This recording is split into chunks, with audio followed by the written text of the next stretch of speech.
കരങ്ങൾ നീട്ടി കൈകൾ ഉയർത്തി വിശ്വാസത്തോടെ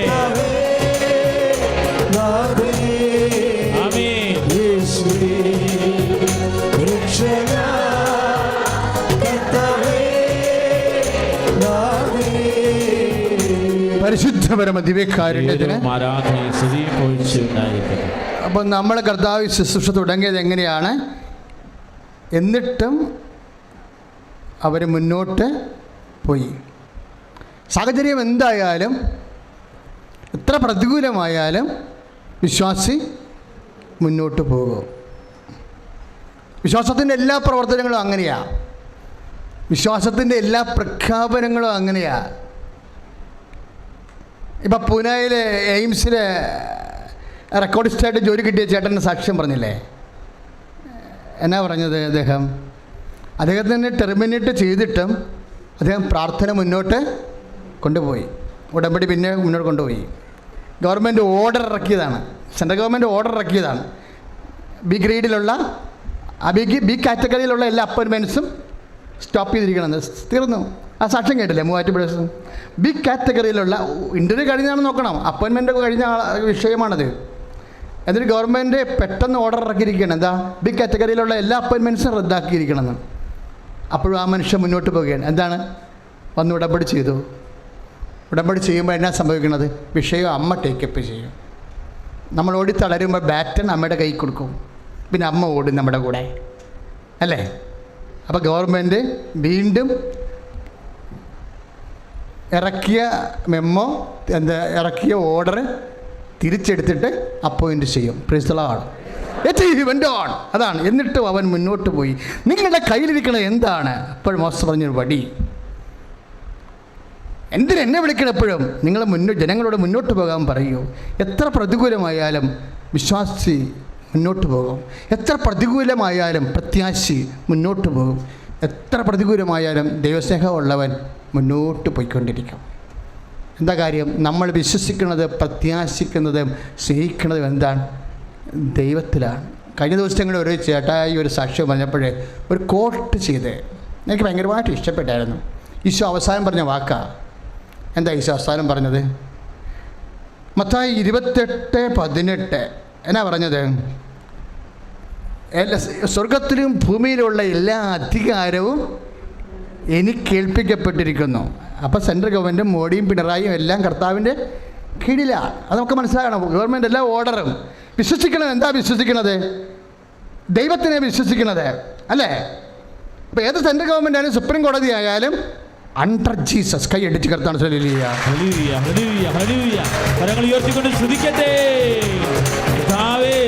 സമസ്തം അങ്ങയുടെ കീഴിലാകാൻ ദൈവത്തിന്റെ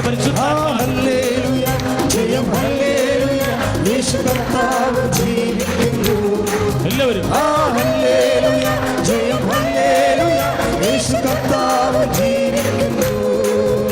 പരിശുദ്ധ പരമ ദിവ്യകാരുണ്യത്തിന്. അതുകൊണ്ടാണ് അവർ മുന്നോട്ട് പോണത്. മുന്നോട്ട് പോകുമ്പോൾ സാഹചര്യം പൗലോസ് അപ്പോസ്തലൻ പറയത്തില്ലേ? എന്താണ്? സുവിശേഷം പ്രസംഗിക്കുക. സാഹചര്യം അനുകൂലമാണെങ്കിലും അല്ലെങ്കിലും. 2 തീമോത്തി 2:4 ഒന്ന് പറഞ്ഞ്. സുവിശേഷം പ്രസംഗിക്കുക. സാഹചര്യം അനുകൂലമാണെങ്കിലും അല്ലെങ്കിലും. അപ്പം സുവിശേഷം പ്രസംഗിക്കുക ഇറ്റ് ഈസ് ഈക്വൽ ടു വിശ്വാസം പ്രഖ്യാപിക്കുക, അല്ലേ? വിശ്വാസം പ്രഖ്യാപിക്കുമ്പോൾ ചിലപ്പോൾ സാഹചര്യം അനുകൂലമാകും, അല്ലെങ്കിൽ അല്ലാതിരിക്കും. ദൈവമേ, നിന്റെ വിശ്വാസത്തിൻ്റെ velocity, the power of your faith, വിശ്വാസത്തിൻ്റെ ശക്തി എങ്ങനെ ഇരിക്കണത്? നീ അത് ഏത് കാലഘട്ടത്തിൽ പ്രഖ്യാപിച്ചു എന്നുള്ളതാണ്. ഇപ്പം സാജുവിൻ്റെ സാക്ഷ്യമൊക്കെ കഴിഞ്ഞ കാലത്തുള്ള, ഇന്നിവിടെ വന്നൊരു ജോസഫിൻ്റെ സാക്ഷ്യം എന്താണ്? ആ മൂവാറ്റുപുഴ ചേട്ടൻ്റെ സാക്ഷ്യം എന്താണ്? സാഹചര്യം പ്രതികൂലമാണ്. നമുക്കറിയാം ഉടമ്പടി എന്ന് പറഞ്ഞാൽ എന്താണ്? പ്രതികൂലമായ സാഹചര്യത്തെ അനുകൂലമാക്കി മാറ്റുന്ന പ്രാർത്ഥനയാണ്. അതാണ് 2 തീമോത്തി 2:4 പറയണത്. വിശ്വാസം പ്രഖ്യാപിക്കുക, സുവിശേഷം പ്രസംഗിക്കുക. സാഹചര്യം നമുക്ക് ഒരു സാഹചര്യമല്ല. നമ്മുടെ സാഹചര്യം എന്താണ്? ആ സാഹചര്യത്തിലേക്ക് ദൈവത്തെ കക്ഷി ചേർക്കുന്നതാണ് ഒരു വിശ്വാസിയുടെ വിശ്വാസ പ്രഖ്യാപനം എന്ന് പറയുന്നത്. ചിലപ്പോൾ പ്രതികൂലമായ സാഹചര്യമാണ്. ഇപ്പം നിൻ്റെ ഭാര്യ നിന്നെ ഇട്ടച്ചും പോയിട്ട്, അല്ലെങ്കിൽ നിൻ്റെ ഭർത്താവ് നിന്നെ ഇട്ടച്ചും പോയിട്ട് കേസ് കൊടുത്തിരിക്കുകയാണ്. 1-2 സിറ്റിംഗ് കഴിഞ്ഞെന്ന് വിചാരിച്ചോ. അപ്പോൾ നിനക്കറിയാം ഇവിടെ നിന്ന് ഒരു കോടതിയിൽ നിന്ന് ഒരു അനുകൂലമായ മറുപടിയും കിട്ടാൻ സാധ്യതയില്ല. എൻ്റെ കൊച്ചിനെ എൻ്റെ നഷ്ടപ്പെട്ട്, എനിക്ക് എൻ്റെ ജീവിത പങ്കാളിയെ നഷ്ടപ്പെട്ടു. ബട്ട് വാട്ട് ഷുഡ്, ആരാണത് പറയേണ്ടത്? കോടതിയാണോ? ആണോ? ഇപ്പം നിനക്ക് തോന്നും 2 സിറ്റിംഗ് കഴിഞ്ഞതല്ലേ കോടതിയിൽ, എൻ്റെ കൊച്ചിനെ എനിക്ക് നഷ്ടപ്പെടാൻ സാധ്യതയുണ്ട്, എൻ്റെ ജീവിത പങ്കാളിയെ എനിക്ക് നഷ്ടപ്പെടാൻ സാധ്യതയുണ്ട് എന്ന് വക്കീൽ പറഞ്ഞാലും അവസാനം വാക്കാരുടേതാണ് കർത്താവ് പറയണം. അപ്പോഴും നമ്മൾ മുന്നോട്ട് പോകും. എന്താണ്? വിശ്വാസം പ്രഖ്യാപിക്കുക. 2 തിമോത്തി 2:4 സാഹചര്യം അനുകൂലമാണെങ്കിലും അല്ലെങ്കിലും പ്രാർത്ഥിക്കുക. കർത്താവായ ദൈവമേ, എൻ്റെ ഇപ്പോഴത്തെ സാഹചര്യം എത്ര പ്രതികൂലമാണെങ്കിലും ഈ പ്രതികൂലമായ സാഹചര്യത്തിലെ അപ്പോസ്തലന്മാരെ പോലെ 2 തിമോത്തി 2:4 അനുസരിച്ചുകൊണ്ട് വിശ്വാസം പ്രഖ്യാപിക്കാൻ അഭിഷേകം നൽകണമേ. ഞങ്ങളുടെ ജീവിത സാഹചര്യങ്ങൾ അത് പ്രതികൂലമാകാം. രോഗങ്ങൾ വഴി, ദുരിതങ്ങൾ വഴി, കടങ്ങൾ വഴി, കർത്താവേ മക്കളെ പ്രതി ജീവിത സാഹചര്യങ്ങൾ വന്ന് അവിടെയെല്ലാം വിശ്വാസം പ്രഘോഷിക്കാൻ പരിശുദ്ധാത്മാവിൽ മുദ്രയിടണമേ. ഹല്ലേലൂയ.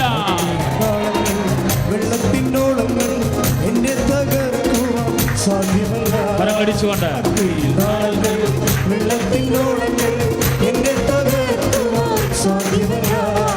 അഗ്നിയിലിറങ്ങി വെള്ളത്തിൽ നടന്ന് കൂടെ വരുവാൻ യേശുണ്ട്. അഗ്നിയിലിറങ്ങി വെള്ളത്തിൽ നടന്ന് കൂടെ വരുവാൻ യേശുണ്ട്. കാണുന്നു ഞാൻ വിശ്വാസത്താൽ എൻ മുൻപിൽ ചെന്നുണ്ടാകുന്നു. പരിശുദ്ധ പരമദിവ്യകാരുണ്യത്തിന് ഇപ്പം സാഹചര്യം, ഉടമ്പടി എന്ന് പറഞ്ഞാൽ എന്താണ്? സാഹചര്യത്തിൻ്റെ മേൽ വിശ്വാസം കൊണ്ട് വിജയം പ്രാപിക്കുന്ന പ്രാർത്ഥനയാണ്. സാഹചര്യം ആരുണ്ടാക്കുന്നതാണ്? മനുഷ്യന്മാരുണ്ടാക്കുന്നതാണ്. സാഹചര്യം ആരാ മാറ്റണത്? വിശ്വാസി മാറ്റും സാഹചര്യം. ഇപ്പം ചില സമയത്ത് എനിക്ക് തോന്നുകയെ, ഇപ്പം കർത്താവ് യോഹന്നാൻ 10:10 വചനമില്ലേ? എന്താ വചനം? കൊല്ലാനും നശിപ്പിക്കാനുമാണ് കള്ളൻ വരുന്നത്, ഞാൻ വന്നിരിക്കുന്നത് അവർക്ക് ജീവനുണ്ടാകുവാനും. അപ്പോഴേ ഈശോ ഇടയനെക്കുറിച്ച് പറയുമ്പോൾ അടുത്ത വചനം എന്താ പറയണത്? ഞാൻ നല്ല ഇടയനാകുന്നു. അപ്പോൾ കർത്താവ് നല്ല ഇടയനാണെന്ന് പറയുമ്പോൾ അതിൻ്റെ അർത്ഥം എന്താ? ഇടയന്മാർ വേറെ ഉണ്ട്. അവരാരാണ്? കള്ളന്മാരാണ്. നാട്ടിലെ സംഭവമാണത്. കർത്താവിൻ്റെ വചനങ്ങൾക്ക് എപ്പോഴും ഉണ്ടാകുന്ന വിഷയം, എല്ലാ വചനങ്ങൾക്കും ഒരു ഗ്രാമീണമായിട്ടുള്ള സാമൂഹ്യ അന്തരീക്ഷം ഉണ്ടാകും. മീനിൻ്റെ ഉളുമ്പും ഉണ്ടാവും, ഞാറിൻ്റെ ചൂരും ഉണ്ടാകും. കർത്താവിൻ്റെ വചനങ്ങളെല്ലാം മനുഷ്യൻ്റെ വേർപ്പിൻ്റെ മണവും ഉണ്ടാവും. അതാണ്. ഇപ്പം നല്ല ഇടയനാണെന്ന് പറഞ്ഞാൽ അതിൻ്റെ അർത്ഥം എന്താണ്?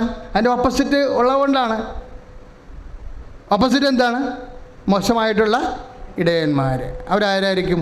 അവരാടിനെ കക്കും, ആടിനെ മോഷ്ടിക്കും. അതായത് മോഷ്ടിക്കാനും നശിപ്പിക്കാനുമാണ് കള്ളൻ വരുന്നത്. ഇടയന്മാർ പൊതുവെ അക്കാലങ്ങളിൽ സമൂഹത്തിൻ്റെ ഏറ്റവും താഴെയുള്ള ആൾക്കാർ ആയിരുന്നു. ആദ്യകാലങ്ങളിലൊക്കെ ഇവർ വലിയ ഉയർന്ന നിലവാരമുള്ള ആൾക്കാരായിരുന്നു ഇടയന്മാർ. കാര്യം യേശാവിൻ്റെ കാലത്തൊക്കെ ചരിത്രം പറയുമ്പോൾ അത് തന്നെ, അല്ലെങ്കിൽ നമ്മൾ കായൻ്റെ ചരിത്രം പറയുമ്പോൾ കായൻ കൃഷിക്കാരനും ആബേലും ഇടയനുമായിരുന്നു അല്ലേ? ഇടയന്മാർക്ക് ദാവീദും ഇടയനായിരുന്നു. ഇവർ ഈജിപ്തിലൊക്കെ പോയിട്ട് വന്നതിന് ശേഷം അവിടെ ഇടയന്മാർക്ക് വിലയൊന്നും ഇല്ലാതിരുന്നു, കർഷകർക്കാണ് വില. അപ്പോൾ അവർ തിരിച്ചു വന്നപ്പോൾ റൂബൻ്റെ മക്കൾ മാത്രമേ പിന്നെ ആട്ടിടയത്തിന് പരിപാടിക്ക് പോയുള്ളൂ. അവർക്ക് പിന്നെ എല്ലാം ഓഫീസ് ജോലിയായിരുന്നു താല്പര്യം, കൃഷി ജോലിയൊക്കെയാണ്. ഈജിപ്തിൽ പോയിട്ടും തിരിച്ചു വന്നപ്പോൾ, ഈ കാനഡയിലൊക്കെ പോയിട്ടും തിരിച്ചു വന്നിട്ട് പിന്നെ മലയാളിയായിട്ട് ജീവിക്കാൻ വലിയ പാടായിരിക്കും മിക്കവാറും. കാരണം ഇസ്രായേൽ ചരിത്രത്തിൽ അങ്ങനെ സംഭവിച്ചതാണ്. ഇടയന്മാർക്ക് നല്ല വിലയുണ്ടായിരുന്നു ആ സമൂഹത്തിലെ. ഇവർ ഈജിപ്തിൽ പോയി 400 കൊല്ലം താമസിച്ചിട്ട് തിരിച്ചു വന്നപ്പോൾ ഇവരാരും ഇടയന്മാരായില്ല. ആ ജോലി ഉപേക്ഷിച്ചവരെ അവർ കർഷകരായി, അവരെപ്പോലെ കർഷകരായി. പിന്നെ ദാവീദിൻ്റെ കാലം വന്നപ്പോൾ ദാവീദ് മാത്രമേ ഉള്ളൂ അതിൻ്റെ അകത്ത് ഇടയൻ. ബാക്കി ജസ്സയുടെ എല്ലാ മക്കളും കൃഷിപ്പണിയും യുദ്ധം ആയിട്ട് നടന്ന ആൾക്കാരാണ്. പക്ഷെ കർത്താവിൻ്റെ കാലം വരുമ്പോൾ ഇടയന് വീണ്ടും താഴേക്ക് വരും, സാമ്പത്തികമായി തകർന്നു പോകും. കള്ളന്മാർ വരെ ഉണ്ടാവും അതിൻ്റെ അകത്തുനിന്ന്. ചില ബൈബിൾ പണ്ഡിതന്മാർ പറയണത് ഇടയന്മാരുടെ കൂട്ടത്തിൽ നല്ല ശതമാനം കള്ളന്മാരുണ്ടായിരുന്നെന്ന് പറയണം. അതുകൊണ്ടാണ് ഈശോ അങ്ങനെ പറഞ്ഞതെന്ന്. ഞാനെന്താ പറയണമെന്നറിയാവോ? ഞാൻ ചില സമയത്ത് ഓർക്കുവേ, ഇടയന്മാരെ കള്ളന്മാരായിട്ടാണ് ബൈബിളിൽ പറയണത്. പക്ഷെ ഇവരെങ്ങനെ കള്ളന്മാരായി? ഇടയന്മാരെ കള്ളന്മാരാക്കിയ സാഹചര്യം എന്താ? നല്ല ആൾക്കാരല്ല, നല്ല പ്രതാപത്തോടെ ജീവിച്ചിരുന്ന ഒരു മനുഷ്യ സമൂഹമാണ് കർത്താവിൻ്റെ കാലത്ത് കള്ളന്മാരായിട്ട് മാറണത്. ഒരു സമൂഹത്തിൽ അങ്ങനെ സംഭവിക്കും. നിങ്ങൾ തന്നെ പറയത്തില്ല, ഞങ്ങളുടെ അപ്പൂപ്പന്മാർക്കൊക്കെ നല്ല പ്രതാപം ഉണ്ടായിരുന്നതാണ്, പൊന്നും പണവും ഒക്കെ ഉണ്ടായിരുന്നതാണ്, 2 മാസം കൊണ്ട് ഇത് കയറിയാലും തെങ്ങ് കയറി തീരത്തില്ല എന്നൊക്കെ പറയലേ. പിന്നെ താഴേക്ക് വരുന്നതാണ് ഒരു കാലഘട്ടത്തിൽ. അധികാരമോ പണമോ ഉൽപ്പാദന മേഖലകളോ കൈയാളിയവർ മഹാപിശുക്കന്മാരായി തീർന്ന ആട്ടുമുതലാളിയൊക്കെ, കർത്താവിൻ്റെ കാലത്തെ ആടുമുതലാളിമാരൊക്കെ സ്വന്തം മകന് പോലും ഒരു കുഞ്ഞാടിനെ കൊടുക്കാത്ത പിശുക്കന്മാരായിരുന്നു. കർത്താവിൻ്റെ കഥയിലുണ്ടത്. ലുക്കാ 15:29 ഒരു കുഞ്ഞാടിനെ പോലും എനിക്ക് തന്നില്ലെന്ന് പറഞ്ഞത് ആരാ? മകനാണ് പറയണത്. മകന് പോലും കുഞ്ഞാടിനെ പോലും കൊടുക്കാത്ത ആട്ടുമുതലാളിമാരെ ആണ് ഇടയന്മാരെ കള്ളന്മാരാക്കിയത്. സ്വന്തം ജോലി, കർത്താവ് ആ കഥ വേറെ ഉദ്ദേശത്തിലാണ് അത് ഉപയോഗിച്ചിരിക്കുന്നതെങ്കിലും അവിടുത്തെ സാമൂഹ്യ സിറ്റുവേഷൻ നമ്മൾ പഠിച്ചു കഴിഞ്ഞാൽ സ്വന്തം മകന് പോലും ഒരു ആട്ടിൻകുട്ടിയെ പോലും കൊടുക്കാത്ത ആട്ടുമുതലാളിമാരെ ആണ് ഇടയന്മാരെ കള്ളന്മാരാക്കിയത്. കാര്യം അവർക്ക് കക്കാതെ ജീവിക്കാൻ പറ്റാത്ത അവസ്ഥ, സാഹചര്യം. We are speaking about the situation. ഓരോ കാലത്തും മനുഷ്യൻ്റെ സാമൂഹ്യ സാഹചര്യം ഗവൺമെൻറ്റിൻ്റെയോ അല്ലെങ്കിൽ അതാത് കാലത്ത് മാറി വരുന്ന അന്തർദേശീയ വ്യാപാരത്തിൻ്റെയോ ജോലി സാധ്യതയുടെയോ ഉൽപ്പാദന മേഖലയുടെയോ എല്ലാം ഭാഗമായിട്ട് സാഹചര്യങ്ങൾ മാറി വരും. സാഹചര്യങ്ങൾ എങ്ങനെ മാറി വന്നാലും വിശ്വാസി സാഹചര്യത്തെ അതിജീവിക്കണമെന്നാണ് കർത്താവിൻ്റെ വചനം. അതാണ് പറയുന്നത്, സുവിശേഷം പ്രസംഗിക്കുക, വിശ്വാസം പ്രഖ്യാപിക്കുക. സാഹചര്യം അനുകൂലമാണെങ്കിലും അല്ലെങ്കിൽ സാഹചര്യം നമ്മളെ സ്വാധീനിക്കില്ല. സാഹചര്യം നമുക്ക് വിധിയില്ല. വേറെ ഒരു സമൂഹത്തിൽ ആൾക്കാർ വിധിയെക്കുറിച്ചാണ് സംസാരിക്കുന്നത്, നമ്മൾ വിധി തിരുത്തതിനെക്കുറിച്ചാണ് ആലോചിക്കുന്നത്. ലോകത്തിൻ്റെ ഭഗതയത്തെയും വിധിയും തിരുത്തിയതാരാണ്? കർത്താവ് യേശുക്രിസ്തു ആണെങ്കിൽ അവൻ വിശ്വസിക്കുന്നവർ ജീവിതത്തിൻ്റെ വിധിയെ തിരുത്തി എഴുതും. കൈയടിച്ച് കർത്താവ് ചൊല്ലില്ലേ?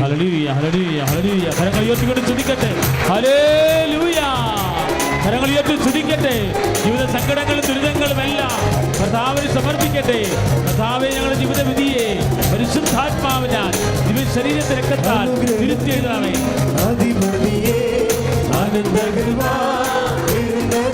പാടാം.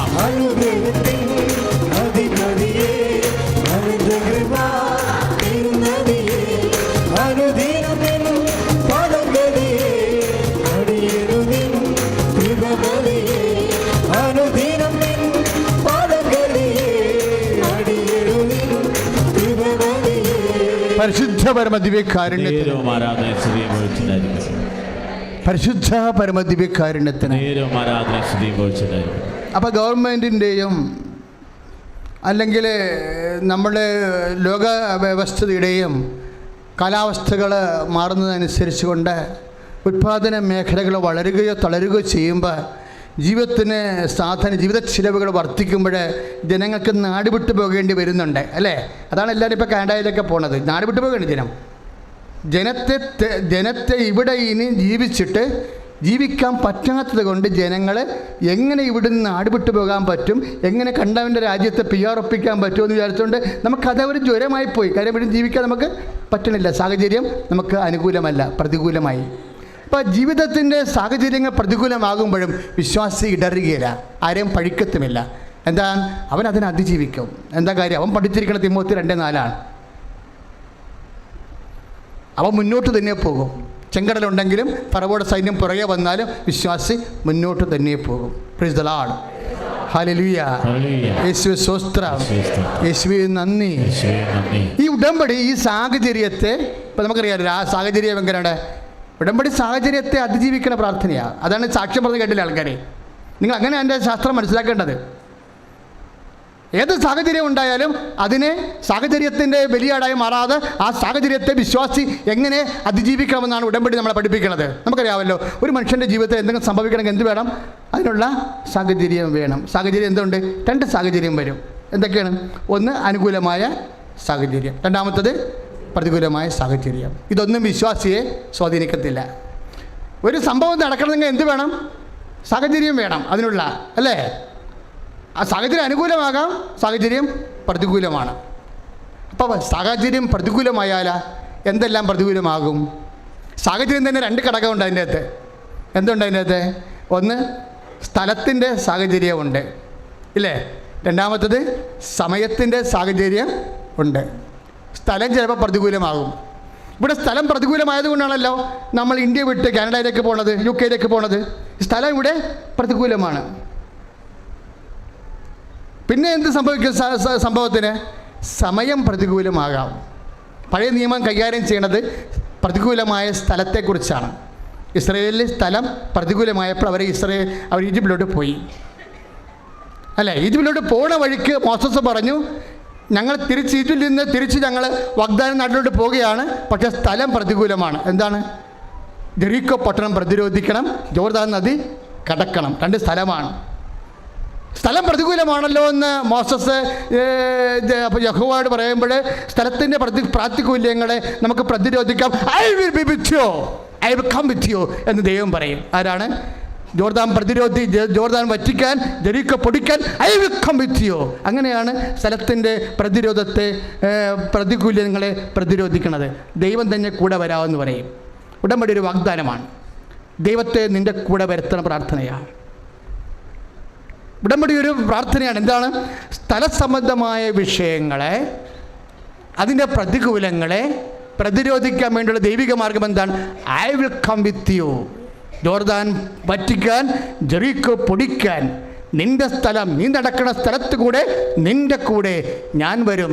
താഴെ പകല് മേഘസ്തംഭമായി, രാത്രി തീ തൂണായി നിന്റെ ദൈവം നിന്റെ കൂടെ വരും. സ്ഥലത്തിൻ്റെ സാഹചര്യത്തിൻ്റെ പ്രതികൂലങ്ങളെ പ്രതിരോധിക്കാൻ കൈയടിച്ച് കർത്താൻ. Hallelujah, hallelujah, hallelujah. കരങ്ങൾ ഉയർത്തിക്കൊണ്ട് സ്തുതിക്കട്ടെ. ഹല്ലേലൂയ. കർത്താവേ, ഞങ്ങളുടെ ജീവിതത്തിൻ്റെ രാവുകളിൽ തീത്തൂണായി, ഞങ്ങളുടെ ജീവിതത്തിൻ്റെ പകലുകളിൽ മേഘസ്തംഭമായി ഞങ്ങളെ വഴി നടന്ന ദൈവമേ, ഞങ്ങളങ്ങേ സ്തുതിച്ച് പ്രാർത്ഥിക്കുന്ന കർത്താവേ, ഉടമ്പടി പ്രാർത്ഥനയെ സമർപ്പിച്ച് പ്രാർത്ഥിക്കുന്നു. ഹല്ലേലൂയ. കരങ്ങളടിച്ചുകൊണ്ട് പാടാം.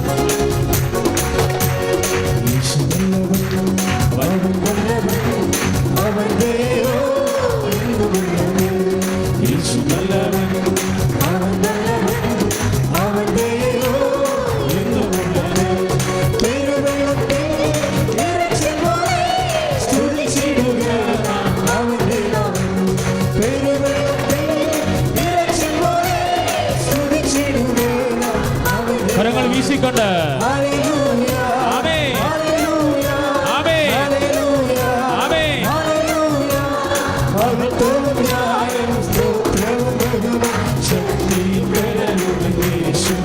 ആമേൻ.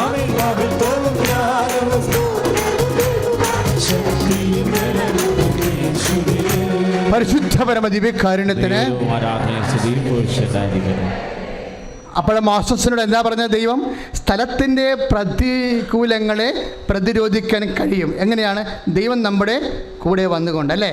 പക്ഷേ ദൈവം നമ്മുടെ കൂടെ വരണമെങ്കിൽ എന്ത് ചെയ്യണം? മാതാപിതാക്കന്മാരെ ബഹുമാനിക്കണം. 10 കൽപ്പന കൊടുത്തല്ലേ? ഞാൻ കൂടെ വരാം, പക്ഷേ നിങ്ങൾ വിശുദ്ധിയുള്ളവരായിരിക്കണം. മാതാപിതാക്കന്മാരെ ബഹുമാനിക്കണം, കൊല്ലരുത്, വ്യഭിചരിക്കരുത്, നിന്റെ കർത്താവ് ദൈവം ഞാനാകുന്നു. ദൈവം നമ്മുടെ വിശുദ്ധി എന്തിനു വേണ്ടിയുള്ളതാണ്? ദൈവത്തെ കൂടെ വരുത്താനുള്ളതാണ്. മനസ്സിലായില്ലേ? സ്ഥലത്തിൻ്റെ പ്രാതികൂല്യങ്ങളെ, സാഹചര്യത്തിൻ്റെ പ്രാതികൂല്യങ്ങളെ പ്രതിരോധിക്കാൻ വേണ്ടിയാണ് ദൈവജനത്തോട് വിശുദ്ധി പാലിക്കാൻ വേണ്ടി 10 പ്രമാണങ്ങൾ നൽകിയിരിക്കുന്നത്. കൈ അടിച്ചു കർത്താവ്. കർത്താവേ, സമയ സന്ദർഭങ്ങൾ അധികാരം പ്രഖ്യാപിച്ചുകൊണ്ട് കൃപാസനത്തിൽ പ്രത്യക്ഷമായ പരിശുദ്ധമേ, ഞങ്ങൾക്ക് വേണ്ടി മാധ്യസ്ഥം വഹിക്കണമേ. ഹല്ലേലൂയ. കരം വിളിച്ചു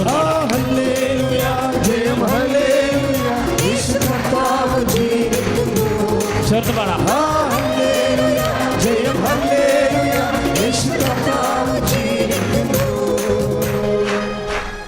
സ്ഥലത്തിൻ്റെ പ്രാതികൂല്യങ്ങളെ, സാഹചര്യത്തിൻ്റെ പ്രാതികൂല്യങ്ങളെ പ്രതിരോധിക്കാൻ വേണ്ടി ദൈവം നമ്മുടെ കൂടെ വരും. ദൈവം നമ്മുടെ കൂടെ വരുമ്പോൾ നമ്മൾ ദൈവത്തിൻ്റെ കൽപ്പന അനുസരിച്ച് ജീവിക്കണമെന്ന് പറയുമ്പോൾ ജനം എന്താ പറയണത്?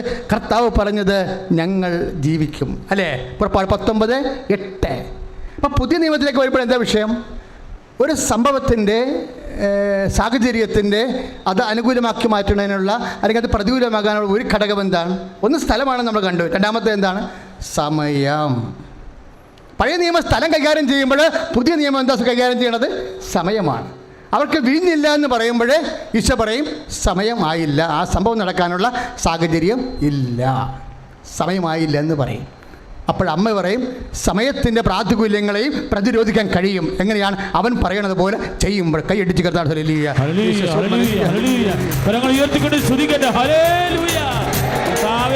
പറയുന്നത് പോലെ വ്യാപരിക്കാൻ, അനുഗ്രഹവും അഭിഷേകവും സൗഖ്യം പ്രാപിക്കാൻ, ഉടമ്പടി സമർ നിയോഗങ്ങൾ അനുഗ്രഹം പ്രാപിക്കാൻ കർത്താവേ ദിവ്യകാരുണ്യത്താൽ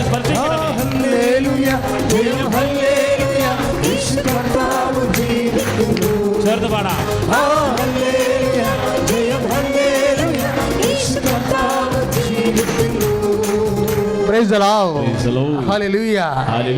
അവൻ പറയണത് പോലെ ചെയ്യാൻ. അതുതന്നെയാണ് യോഹന്നാൻ 2:3 ഇതേ വചനം തന്നെയാണ് പുറപ്പാട് 19:8 സ്ഥലത്തെ പ്രതിരോധിക്കാൻ വേണ്ടി മോസസിനോട് പറഞ്ഞ അതേ വചനം തന്നെയാണ് സമയത്തെ പ്രതിരോധിക്കാൻ വേണ്ടി, അതിൻ്റെ പ്രാതികൂല്യങ്ങളെ പ്രതിരോധിക്കാൻ വേണ്ടി പുതിയ നിയമത്തിൽ പരിശുദ്ധ അമ്മയിലൂടെ സംസാരിക്കുന്നത്.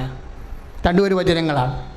സ്ഥലത്തിൻ്റെ പരിമിതികളെ, സാഹചര്യത്തിൻ്റെ സ്ഥലത്തിൻ്റെ പരിമിതികളെ, സമയത്തിൻ്റെ പരിമിതികളെ രണ്ടും കൂടി കൂട്ടി വരുന്ന സാഹചര്യത്തിൻ്റെ പരിമിതികളെ പ്രതിരോധിക്കണം. എങ്ങനെയാണ്? അവൻ പറയണത് പോലെ ചെയ്തുകൊണ്ടാണ്. അതാണ് ഉടമ്പടി. ഉടമ്പടി കൊണ്ട് ഉദ്ദേശിക്കുന്നത് എന്താ? ഇതൊരു സയൻറ്റിഫിക് പ്രെയറാണ്. ബിബ്ലിക്കൽ സയൻസ് അതിൻ്റെ ഉള്ളിലുള്ളത് എന്താണ്? ഒരു വ്യക്തിയുടെ ജീവിതത്തിൽ ഉണ്ടാകുന്ന സംഭവങ്ങൾ, ആ സംഭവങ്ങൾ നടക്കണമെന്നുണ്ടെങ്കിൽ there must be time and space. അതിന് സമയം വേണം, സ്ഥലം വേണം. ഒരു സംഭവം നടക്കണമെങ്കിൽ എന്ത് വേണം? ഒരു ഈവൻറ്റ് ഒക്കർ ചെയ്യണമെങ്കിൽ എന്ത് വേണം? സമയം വേണം, സ്ഥലം വേണം. ചില സമയത്ത് രണ്ടും പ്രതികൂലമാകും. ഈ രണ്ടും പഴയ നിയമത്തിൽ പ്രതികൂലമായി, പുതിയ നിയമത്തിൽ പ്രതികൂലമായി. രണ്ട് പ്രാതികൂല്യങ്ങളെയും പ്രതിരോധിക്കാൻ വേണ്ടിയുള്ള ദൈവിക വെളിപാടും നടപടിയുമാണ് ദൈവത്തിൻ്റെ വചനമനുസരിച്ച് കൊണ്ട് ജീവിക്കാം. അവൻ പറഞ്ഞ പോലെ ചെയ്യാവുന്ന അമ്മയുടെ മധ്യസ്ഥത്തിൽ കൃപാസന ഉടമ്പടി ചെയ്യുമ്പോൾ അതിൻ്റെ ഒരറ്റത്ത് ദൈവം വരികയാണ്. നമ്മുടെ ആധ്യാത്മിക ജീവിതത്തിൻ്റെ ഒരറ്റത്ത്, വിശ്വാസ ജീവിതത്തിൽ ഒരറ്റത്ത് നമ്മൾ നിൽക്കുന്നു. പക്ഷേ വിശ്വസ്തതയാണ് ഉടമ്പടിയുടെ കാമ്പെങ്കിൽ വിശ്വസ്തത വരുമ്പോൾ ഇത് ബൈലാറ്ററായിട്ട് മാറും, ഉഭയകക്ഷിയാകും. അപ്പോൾ ഒരറ്റത്ത് നമ്മൾ, ഒരറ്റത്ത് ദൈവവുമായിട്ട് വരും. അപ്പോൾ ദൈവം ഒരറ്റത്ത് വരുമ്പോൾ അത് ഉടമ്പടിയാകുമ്പോൾ വിശ്വസ്തതയാണ് അതിൻ്റെ പ്രധാനപ്പെട്ട ചൈതന്യമാകുമ്പോൾ നമ്മുടെ കയ്യിൽ നിന്ന് വിട്ടുപോയാലും ദൈവത്തിൻ്റെ കയ്യിൽ നിന്ന് അത് വിട്ടുപോകത്തില്ല. കാരണം എന്താണ്? 2 Timothy 2:13 നമ്മൾ അവിശ്വസ്തരാകുമ്പോൾ ദൈവം വിശ്വസ്തനായിരിക്കും. കൈയടിച്ച് കർത്താവ്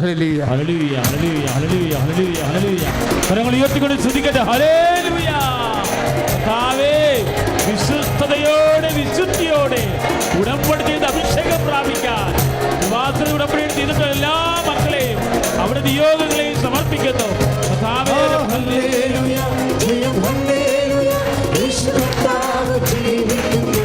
കരങ്ങൾ ഉയർത്തി അടിച്ചുകൊണ്ട്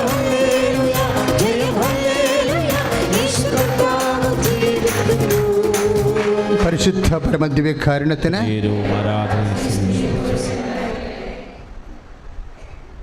ഒരു നിമിഷം മൗനമായി പ്രാർത്ഥിക്കുക. അവസാനം മൂവാറ്റുപുഴയിൽ നിന്ന് ആ എയിംസിൽ വീണ്ടും അപ്പോയിൻമെൻറ്റ് കിട്ടിയ മകനൊരു സാക്ഷ്യം പറഞ്ഞപ്പോൾ സൂചിപ്പിച്ചത് ഒരു സെപ്റ്റംബർ 16 ഡേറ്റ് ഇടാൻ പറഞ്ഞിരുന്നു. അല്ല, നിങ്ങൾക്ക് അപ്പോയിൻമെൻറ്റോ ഇൻ്റർവ്യൂയോ ഓപ്പറേഷനോ സ്ഥലമളവോ പാകോടമ്പടിയോ രജിസ്ട്രേഷനോ PR നിങ്ങൾ ടേക്ക് ഓഫ് ചെയ്യുന്ന സമയമോ വീട് വെക്കുന്ന സമയമോ ഡെലിവറി ഡേറ്റോ, ഇങ്ങനെ കുറേ ഡേറ്റുകൾ നമ്മുടെ ജീവിതത്തിലുണ്ടാകും. അത് സമയമാണ്. ആ സമയത്തിൻ്റെ പ്രാതികൂല്യങ്ങളിൽ ദൈവം പ്രവർത്തിക്കാൻ വേണ്ടിയാണ് സമയം ദൈവത്തിന് സമർപ്പിക്കുന്നത്. അപ്പോൾ ആ മകൻ സെപ്റ്റംബർ 16 സമർപ്പിച്ചത്. ആ 14 ഷാർപ്പിൽ കർത്താവിൻ്റെ ഇടപെടലുണ്ടായി. ഇങ്ങനെ എല്ലാ സാക്ഷ്യങ്ങളിലും 1-2 കാര്യങ്ങൾ പ്രിസ്ക്രൈബ്ഡ് ഡേറ്റിലാണ്. കാര്യം സമയഘടികാരം നെഞ്ചിലേറ്റി ആണ് അമ്മ പ്രത്യക്ഷപ്പെട്ടത്. സമയത്തിന് മേൽ അമ്മയ്ക്ക് സ്വാധീനമുണ്ട്. ഉടമ്പടിക്കും സമയത്തെ സ്വാധീനിക്കാൻ പ്രാർത്ഥനയാണ്. അപ്പോൾ നിങ്ങൾക്ക് ഈ സമയത്ത് നിങ്ങളുടെ ജീവിതത്തിൻ്റെ ഏറ്റവും പ്രധാനപ്പെട്ട ഡേറ്റുകൾ ഇപ്പോൾ ഇടാം. എന്നിട്ട് പറയണം. ഇപ്പോൾ നിങ്ങളുടെ ഡെലിവറി ഡേറ്റ് ആയാലും, ഇനി നിങ്ങൾക്ക് ഓവുലേഷൻ ഡേറ്റ്, കുട്ടികളുണ്ടാകാൻ സാധ്യതയുള്ള ഡേറ്റ് ആയാലും, ഇപ്പോൾ ഡേറ്റ് നിങ്ങൾക്കറിയാമോ അതിൻ്റെ ഡേറ്റ്, അതിപ്പോൾ പരിശുദ്ധ അമ്മ ഈശോയ്ക്ക് സമർപ്പിക്കണം. അമ്മ ഓവുലേഷൻ ഡേറ്റ് ഇതാണ്, അത് ഞങ്ങൾക്ക് കുഞ്ഞുങ്ങളെ കിട്ടണം. ഭർത്താവ് നാട്ടിലുണ്ടെങ്കിൽ അതെല്ലാം അമ്മയോട് പറയണം. സ്ഥലം, അളവ്, രജിസ്ട്രേഷൻ, കോടതി കേസ്, ജഡ്ജ്മെൻറ്റ്, വിസ്താരം, വിധി ദിവസം എല്ലാം ദൈവത്തിൻ്റെ അണ്ടറിലാണ്. അതുകൊണ്ട് നിൻ്റെ പ്രധാനപ്പെട്ട ഡേറ്റുകളെല്ലാം. ഇന്ന് ബെഞ്ച് ക്ലർക്കിൻ്റെ ഒരു സാക്ഷ്യം കേട്ടില്ലേ നമ്മൾ? അവർക്കറിയാം ഈ തട്ടിമുട്ടി കളിക്കേ ഉള്ളൂ, സിവിൽ കേസാണ്, നടക്കത്തില്ല എന്നറിയാം. പക്ഷേ ഈശോ ആ കേസ് മൊത്തം, ആ ഫയൽ കർത്താവിൻ്റെ മേശപ്പുറത്തേക്ക് കൊണ്ടുവരും. അത് ഉടമ്പടിയുടെ ഗുണം അതാണ്. ജഡ്ജിൻ്റെ ചേംബറിൽ നിന്ന് യഥാർത്ഥ ജഡ്ജിൻ്റെ ഓഫീസിലേക്ക് നിൻ്റെ കേസ് ഫയൽ എടുക്കും. അതുകൊണ്ട് നിൻ്റെ കേസ്, വിസ്താരം, ഡേറ്റ് എല്ലാം ഇപ്പോഴേ ഏൽപ്പിക്കുക. ലോകം മുഴുവനും ഈ ശുശ്രൂഷയെ പങ്കുകൊണ്ടിരിക്കുന്ന മക്കൾ ഇപ്പോഴ് യൂട്യൂബിലും ഫേസ്ബുക്കിലും നിങ്ങൾ ഡേറ്റുകൾ ഇടുക. നിങ്ങളുടെ അനുഗ്രഹത്തിൻ്റെ ഡേറ്റുകൾ, വിടുതലിൻ്റെ ഡേറ്റുകൾ, ജയിലിൽ കിടന്ന മക്കളുണ്ടെങ്കിൽ ജാമ്യത്തിൻ്റെ ഡേറ്റിലിടുക. ഇപ്പോൾ ഒരാളെ കൊന്നിട്ട് നിങ്ങൾ ജയിലിൽ നിങ്ങളുടെ മക്കൾ കിടപ്പുണ്ടെങ്കിലും അവിടെ മനസ്സാന്തരത്തിന് വേണ്ടി പ്രാർത്ഥിച്ചുകൊണ്ട് അവരിറങ്ങി വരേണ്ട ഡേറ്റുകൾ ഇടുക. ഒരു കയ്യബദ്ധത്തിൽ ചിലപ്പോൾ വണ്ടി അപകടത്തെ വരത്തില്ലേ, അപ്പോൾ ചിലപ്പോൾ നമ്മൾ അകത്ത് പോകും. ചിലപ്പോൾ നമ്മുടെ കയ്യിൽ തന്നെയായിരിക്കും വലിയ മിസ്റ്റേക്ക് വരണത്. അവർ തന്നെയായിരിക്കും വലിയ മനസ്സാന്തത്തോട് പിന്നീട് കർത്താവിൻ്റെ വലിയ ഉപവിയുടെ ശുശ്രൂഷകരായി മാറുന്നത്. അതുകൊണ്ട് അങ്ങനെ എന്തെല്ലാം വിഷമം കടക്കാരൻ നിങ്ങളോട് പറഞ്ഞു കാണും, ഇത്ര ഡേറ്റ് തന്നില്ലെങ്കിൽ ജപ്തി നടപടിയാണെന്ന് പറഞ്ഞു കാണും. അപ്പോൾ നമ്മളെ ഭീതിപ്പെടുത്തുന്ന ഡേറ്റാണത്.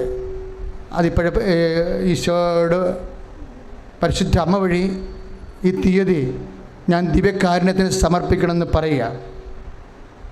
ഫേസ്ബുക്കും യൂട്യൂബും എല്ലാം ലൈവായി കണ്ടുകൊണ്ടിരിക്കുന്ന എല്ലാ ജില്ലകളിലും സംസ്ഥാനങ്ങളിലും ലോകാന്തരങ്ങളിലുള്ളവരെല്ലാം ഡേറ്റ് ഇപ്പോൾ തന്നെ ഡേറ്റ് അടിച്ചിടുക.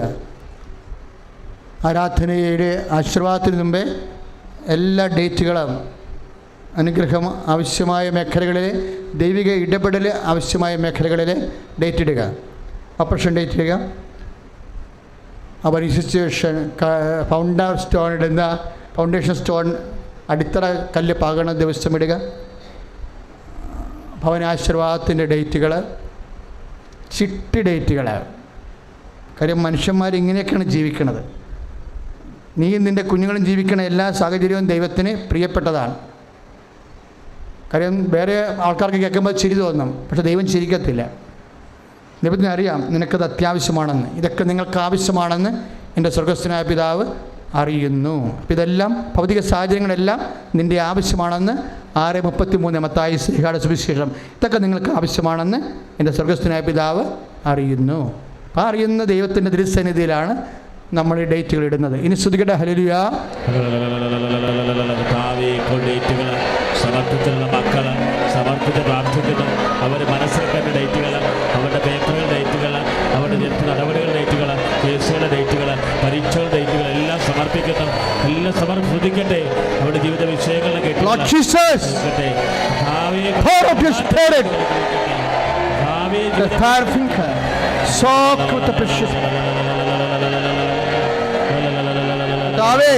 എല്ലാ സമയങ്ങളും അങ്ങനെ തിരിച്ചറി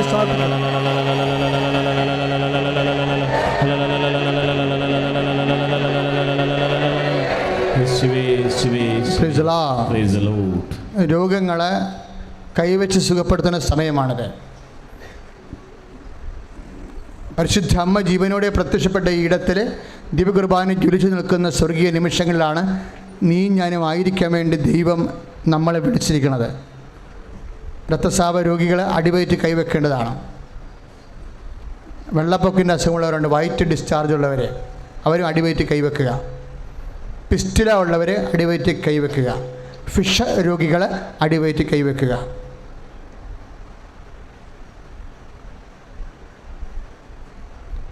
കുടലിൻ്റെ അൾസറുകൾ രോഗങ്ങൾ അടിവയറ്റ് കൈവെക്കുക.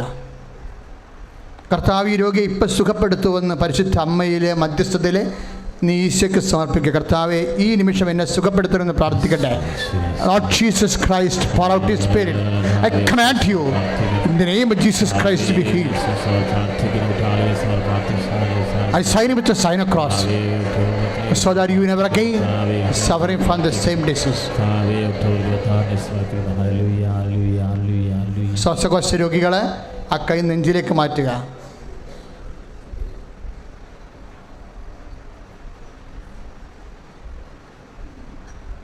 കരളിൻ്റെ അസുഖമുള്ളവർ, പാങ്ക്രിയാസിന് അസുഖമുള്ളവർ പതകിന് കൈവെക്കുക. പാങ്ക്രിയാസിൻ്റെയും കരളിൻ്റെയും രോഗക്കാരെ പതകിന് കൈവെക്കുക. ഹൃദയരോഗികൾ ഇടത് നെഞ്ചിന് കൈവെക്കുക. ഞാൻ ഈ കൈ പരിശുദ്ധമ്മയുടെ മധ്യസ്ഥത്തിൽ ഈശോയുടെ നാമത്തിലാണ് ഞാൻ വെക്കണമെന്ന് പറയണമേ. ഞാൻ ഈ കൈ പരിശുദ്ധമ്മയുടെ മധ്യസ്ഥത്തിൽ ഈശോയുടെ നാമത്തിൽ വെക്കുന്നു. കിഡ്നി രോഗികൾ പതകിനെ പുറകിൽ കൈവെക്കുക. അച്ഛനെ പോലെ കിഡ്നി രോഗികൾ 2 കൈകളും പുറകിൽ വെക്കുക, പതകിന് വെക്കുക. ഞാൻ ഈ കൈകൾ കർത്താവിൻ്റെ നാമത്തിൽ പരിശുദ്ധമ്മയുടെ മധ്യസ്ഥത്തിൽ എൻ്റെ കിഡ്നിയിൽ വെക്കുന്നു എന്ന് പറയുക. നടുവേദനക്കാർ നടുവിനെ കൈവെക്കുക. സ്തുതിക്കട്ടെ, hallelujah. Lord Jesus Christ, pour out his spirit, touch with the fire finger, soak with the precious blood. I command you in the name of Jesus Christ to be healed.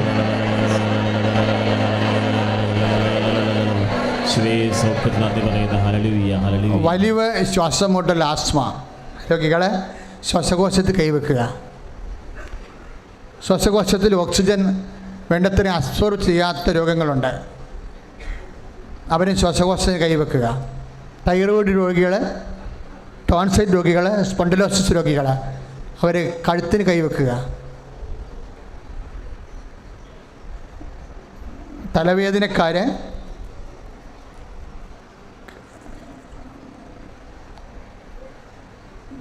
കണ്ണിന് അസുഖമുള്ളവർ, ചെവിയിൽ നിന്ന് ഡിസ്ചാർജ് ഉള്ളവർ, പഴുപ്പ് വരുന്നവരൊക്കെ അതേ അവയവങ്ങളിൽ വെക്കാം. അല്ലെങ്കിൽ തലയിൽ കൂടുതൽ രോഗങ്ങളുണ്ടെങ്കിൽ എല്ലാത്തിനും കൂടി നെറ്റിക്ക് കൈകൾ വെക്കാം.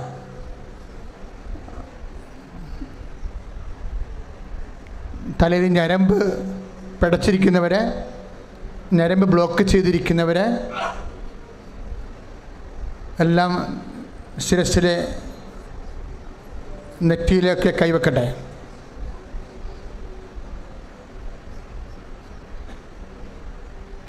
സ്തുതിക്കട്ടെ, hallelujah. Lord Jesus Christ, Lord Jesus Christ, pour out His Spirit. The fire finger soak with the precious blood. I cast out disease and would cause from you. By God the Father Almighty, who made heaven and earth and the contain. I command you in the name of Jesus Christ. Hallelujah, hallelujah, hallelujah, hallelujah. വീണ്ടും കൈകൾ നമ്മൾ അടിവരിലേക്ക് കൊണ്ടുവരുന്നു. മക്കളില്ലാത്തവരെ, ബീജത്തിന് ഓട്ടമില്ലാത്ത പുരുഷന്മാർ, ബീജത്തിന് count ഇല്ലാത്തവരെ ഒക്കെ അടിവയറ്റ് കൈവെക്കുക. ഗർഭാശയത്തിൽ സിസ്റ്റുള്ളവരെ, മൂത്രാശയത്തിൽ സിസ്റ്റുള്ളവരെ, മുഴയുള്ളവർ, ശരീരത്തിന് മുഴയുള്ളവരെ അതാ സ്ഥലങ്ങളിൽ കൈവെക്കട്ടെ.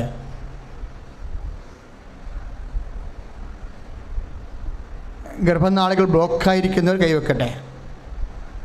Periods ഇല്ലാത്തവരും ക്രമം തെറ്റി പീരീഡ്സ് വരുന്നവരും അടിവയറ്റ് കൈവെക്കട്ടെ.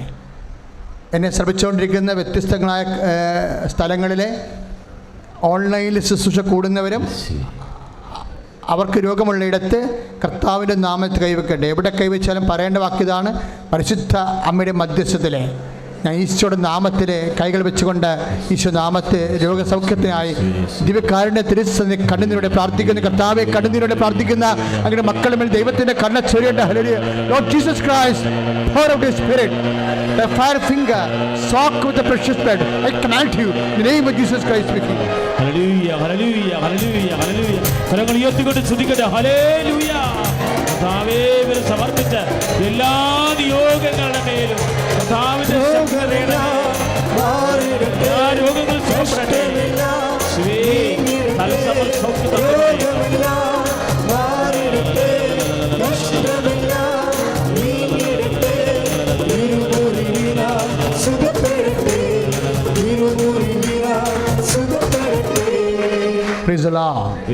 ഇപ്പോൾ നമ്മൾ പ്രാർത്ഥിക്കാൻ പോകുന്നത് ജോലിയില്ലാത്തവർ, ഇൻ്റർവ്യൂവിന് ഡേറ്റ് എടുത്തിരിക്കുന്നവർ, കിട്ടിയിരിക്കുന്നവർ, പരീക്ഷ ഉള്ളവർ, നൈപുണ്യ പരീക്ഷ, മത്സര പരീക്ഷ, PSC പോലുള്ള മത്സര പരീക്ഷ, OET പോലുള്ള നൈപുണ്യ പരീക്ഷകൾ എഴുതാൻ പോണവരെ, പിന്നെ പേപ്പർ ഇവാലുവേഷൻ റീകൗണ്ടിങ്ങിന് കൊടുത്തിട്ടുള്ളവർ, ഇവാലുവേഷൻ കൊടുത്തിട്ടുള്ളവരുണ്ട്, റീകൗണ്ടിങ്ങിന് കൊടുത്തിട്ടുള്ളവരുണ്ട്. അവർക്കെല്ലാം അനുകൂലമായ മറുപടി കിട്ടാൻ വേണ്ടി സർട്ടിഫിക്കറ്റ് വിത്ത് ഹെൽഡായി പോയവരുണ്ട്. യൂണിവേഴ്സിറ്റിയുടെ പരീക്ഷകൾ ആരംഭിക്കാൻ പോകുന്നു, അല്ലെങ്കിൽ കോഴ്സ് ആരംഭിക്കാൻ പോകുന്നു. നമ്മുടെ വിസ ഇപ്പോഴും ശരിയാകാതിരിക്കുന്ന സാങ്കേതിക തകരാറുള്ളവരുണ്ട്.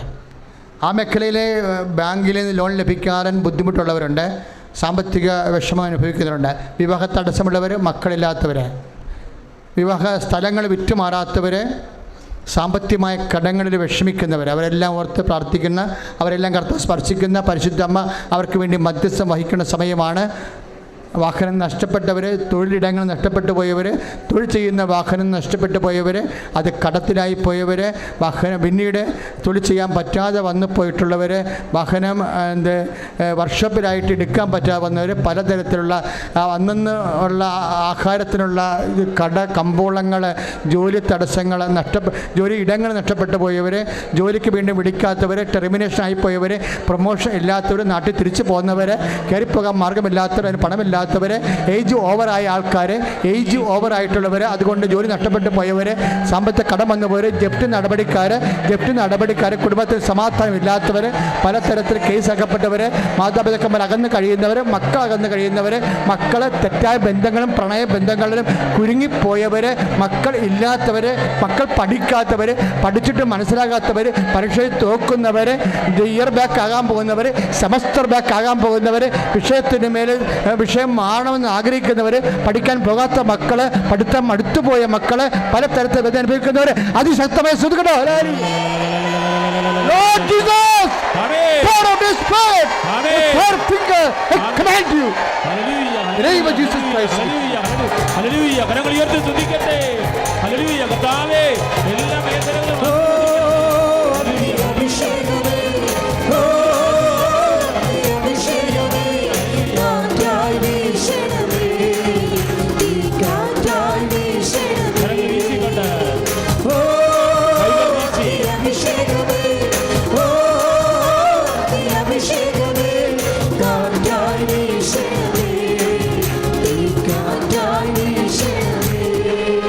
നേർച്ച വസ്തുക്കൾ എടുക്കുക. നേർച്ച വസ്തുക്കൾ എപ്പോഴും ശ്രദ്ധിക്കണം. കൃപാസനത്തിൽ പലകുറി ആശീർവദിച്ച നേർച്ച വസ്തുക്കളാണ് ലഭിക്കുന്നത്. അത് കോമ്പൗണ്ടിൽ നമ്മുടെ മതക്കെട്ടിൻ്റെ ഉള്ളിൽ മാത്രമേ കൃപാസനത്തിൽ നേർച്ച വസ്തുക്കൾ വെച്ചിട്ടുള്ളൂ. കൃപാസനം നേർച്ച വസ്തുക്കൾ ഉപയോഗിക്കുന്നവർ ഉപയോഗം കഴിഞ്ഞാൽ ഉടനെ പെട്ടിയിൽ പൂട്ടി വെക്കേണ്ടതാണ്. കഴിഞ്ഞ ദിവസങ്ങളിൽ തേനിൽ പഞ്ചാര ഉണ്ടെന്ന് പറഞ്ഞ് ഒരുത്തം കൊണ്ടുവന്ന് കാണിച്ചായിരുന്നു. അങ്ങനെ ഒരിക്കലും ചെയ്യത്തില്ല. ഞങ്ങൾ കാഞ്ഞിരപ്പള്ളി രൂപതയിൽ നിന്ന് ആലപ്പുഴ രൂപത വാങ്ങിച്ചിട്ട്, രൂപതയിൽ നിന്നാണ് ഞങ്ങൾ നിങ്ങൾക്ക് വാങ്ങിച്ച് തരുന്നത്. GST ഒക്കെ അടച്ച് പെൽ ബോട്ടിലാണ് തന്നിരിക്കുന്നത്. പെറ്റൻ പെല്ലിൽ തന്നിരിക്കുകയാണ്. കൊക്കക്കോളയുടെ ബോട്ടിലെന്ന് പറയത്തില്ലേ, രാസപ്രക്രിയ പോലും ഉണ്ടാകാത്ത ബോട്ടിലാണ്, വിലയുള്ള ബോട്ടിൽ അതൊക്കെ ചെയ്ത്. അത്രയും ശ്രദ്ധിച്ചാൽ ഞങ്ങൾ നിങ്ങൾക്ക് സാധനം തരണത്. അതുകൊണ്ടാണ് നിങ്ങൾ ശ്രദ്ധിച്ച് വാങ്ങിക്കണമെന്ന് പറഞ്ഞതിൻ്റെ കാരണം. ഉപയോഗം കഴിഞ്ഞാൽ ഉടനെ പിള്ളേരൊന്നും എടുത്ത് കുടിച്ചിട്ട് പിന്നെ അവസാനം പഞ്ചാര ഒഴിച്ച് വെക്കരുത്. അതൊക്കെയാണ് സംഭവിക്കുന്നത്. അതുകൊണ്ട് ദയവായിട്ട് ഈ ഉടമ്പടി തൈലമൊക്കെ ഇത്രയും ഉപയോഗിക്കണം. ഒരു തുള്ളിയുടെ പകുതി ഉപയോഗിച്ചാൽ മതി.